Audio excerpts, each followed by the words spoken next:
happy, sad? No, as a coach, it's always kind of that give and take thing you're looking for, and I thought today was a very competitive scrimmage and kind of what I was hoping for. So, there's definitely things we got to work on, but considering this is only practice number 8, we did quite a bit with our offense and our defense. I think the learning retention has been good. With today, too, we have some teaching moments that we'll be able to cover a few things we need to get better at, and then it's just a matter of putting the whole package in for next week. Play calling can determine how a lot of these things go, Dale, in scrimmages. Did you script it for one side to win? No, you don't do that because these coaches are pretty competitive and they wouldn't allow me to do that. But, what we're doing on the coaching side, we're trying to get our dynamics worked out on play calling and communication. We're using the headsets. We got people up in the box. So that in itself is something that we need to practice and get better at, just the communication that occurs during the course of a game. So, it's a learning process all the way around, even with the coaches. Dale, what impressed you about some of your young guys today out on the field? Well, I think, athletically, there's some talent out there that we had hoped to see, and I think some of those young players will be able to help us this year, and I think we got some good numbers with that. So, that's what's encouraging is that there's some good young talent that can make plays. How'd you make the decision to keep Mark in the yellow jersey and then let the other guys?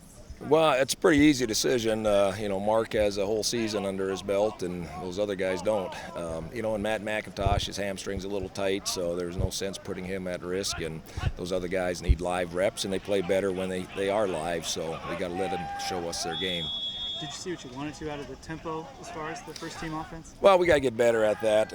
Part of it, too, is what the officials allow you to do. And there's a lot of times we were trying to go up tempo, and the officials were working on their mechanics as far as getting the ball set. And, we just weren't able to get the type of tempo we had been hoping for a couple times. So, again, when you have officials setting the ball for you, sometimes that slows you down. But that's something you'll have to deal with during the season, too, right? Right. It's just this is their first day doing it, and next week I imagine they'll be a lot better at marking the spots and everything. So, again, everyone's practicing today, so it's everyone's trying to get ready for game day. What's your feeling on how Mark played right now, Coach? And was there any separation?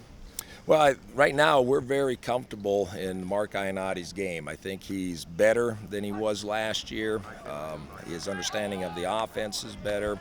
He's in better shape athletically. So we got a much improved quarterback compared to last year. And, right now he's one of our team leaders, and he has the number 1 spot. So until somebody can replace him or, something else happens, but Mark's our guy. Would you say Straub got closer today, or is the distance still the same? No, Straub is he needed today. He's probably pushing a little harder than what he needs to in practice, and I think today was just a good day to let him go live and just kind of let the game come to him.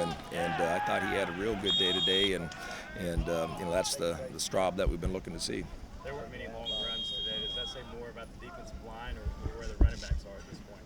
Well, it could be a little both, and that's where you always want to go back and watch the film and see how everything looked. There's a couple bad snaps that took a lot of yardage away, so if you go statistically, that's going to be a skewed number. But, right now I like our running back core that we have, and we are going to have a running back by committee type approach to it because I do think there's some talent there, but I don't know if we have that durable back that can do it 30 times a game, so we're going to need some help at the running back spot. Perfect with kicking today. Were you surprised by that? And do you think that's a strength of this team to at least be able to fall back on? Surprised by it. I'm the kicking coach now, so no. I came into the season saying we were going to be strong at the kicking position, and that's proved true. And Austin Johnson, his leg has really gotten stronger, which is good to see. And the one that I'm really happy with is Chris Adams. Chris Adams is a contender right now for the kicking spot. He has a strong leg. His mechanics on field goals were always kind of suspect, but now he has a good kicking motion, so I'm happy with what he's doing. Has it been a more competitive battle there at that position than you maybe expected? Probably, yeah, more. And then, Josh Haynes comes in. We've had to work with his kicking, and I think we've kind of simplified the game for him. And he's starting to, make some good kicks for us. So it'll be interesting to see how much we can improve here this week. But I'm happy with our kickers. Defensively, where are you right now? Well, it's personnel is probably what we're evaluating more so right now, just finding the right combinations, hoping we get the right depth. Chase Allen is a guy that, will definitely make a difference for us when he's in there. So there's definitely work to be done, but I do think I like what I see in our aggressiveness, how we run to the football. I think our tackling is pretty sharp. All those fundamental skills are there, so, that's what you're looking for early on. How do you feel like Matt DeSummers adapted to the different roles you guys have put him in so far? Matt's one of those guys, it just comes natural to him. You put him at a position and he just goes and does it. We put him at punt return. He just goes back there and does it. He doesn't need a lot of coaching just because, he has a feel for the game. And those are the type of players that you like. Coach, you backed him up into the end zone. You had one safety and then one. I think the defense won that battle. What do you think has to get better about your tough yards? Well, when doing that, it's a way of kind of incorporating your short yardage offense in with your situational offense, and so we just wanted to put them on a -1, just kind of have that feel being back there. That's one of those teachable moments that you need to present to them on just knowing where the ball is at and what's at stake here. So it was good to go through what we did today. We had one, we call it the first down challenge. We had one first down and we had 2 stops. So, those situations can determine an outcome of a game, and that's where you got to find a way to get the ball out of there. What did you like about Isom today? Daquan, yeah, that's that natural ability. He needs to be a little more confident. He was tiptoeing a couple times. That's something that is just a sign of a young back, and I think once you get him a little more confident, you'll see him really step up and be a factor. What will be the big points of emphasis over the next week? Well, we still got to put the 2-minute and 4-minute, and it'll be more situational game situations that we're going to be putting our guys in.